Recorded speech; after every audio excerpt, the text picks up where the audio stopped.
А вот знаете, отец Александр, теперь такой вопрос. Ну, я сама не раз видела, слышала такие вот о том, что попы жирные на мерсах гоняют, там кадила крутится, лавеха мутится. Лавеха, это мутится, да? Да, а вот вам не бывало страшно? То есть на вас столько хейта, это ладно в соцсетях, если это где-то, когда вас не трогают. А если кому-то придет в голову, вот, не знаю, лично подойти вас по голове ударить чем-нибудь, ну просто за что-нибудь? В моей личной жизни такого пока, слава богу, не было, но о том, что такие истории были, такие истории, знаете, как ни странно, я таких историй слышал как раз из, ну, условно православной России, когда священник там делает какую-то компании замечание, вы почему так вот ведете себя, почему вот вы, допустим, орете, там дети спят, или почему вы так.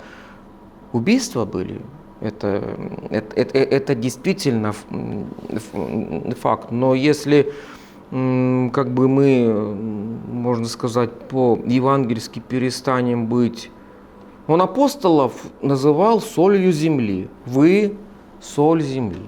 Если соль потеряет силу, какая от нее польза?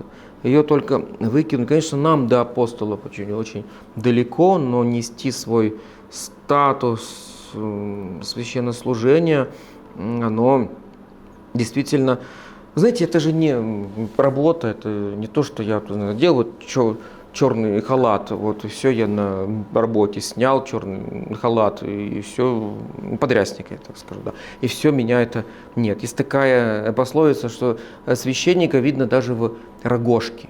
То священник в любом обществе должен оставаться священником. Я считаю, что это правильно.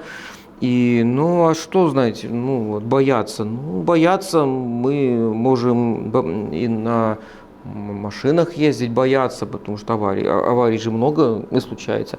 А что касается вот такого стереотипа, который муссируется, там попы на мерседесах и все. Ну, во-первых, 600-й мерседес, который все вспоминают, я не знаю ни одного священника, который бы ездил, но ведь этого же не было. То есть мне это, как, знаете, как чисто человеческая зависть. Ну и самое главное здесь, знаете, в чем вот немножко по учительству, в чем иррациональность вот зависти.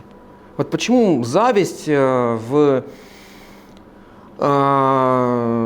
классификации считается иррациональным грехом. Вот, допустим, такие грехи, как чревоугодие, они рациональны, ну, хочется кушать вот, больше, вот, прочее. Нормально, тело мое требует. А зависть, знаете почему иррационально? Потому что первый позыв зависти, он такой. Так, у кого-то что-то появилось, и я не хочу, чтобы у меня появилось это сначала. Я хочу, чтобы у него этого не было. Вот это называется зависть. Я не приобретаю ничего, но какая-то, ну, допустим, у кого-то сын поступил в институт, а у меня нет. Я начал завидовать, а что там тебя там отчислили? А мне что от этого? Понимаете, поэтому зависть — это чисто бесовское чувство. Если у вас такое есть, гоните его от себя. Оно вас погубит и разрушит окончательно. Помните, это действительно не только опыт мой, это опыт истории человечества.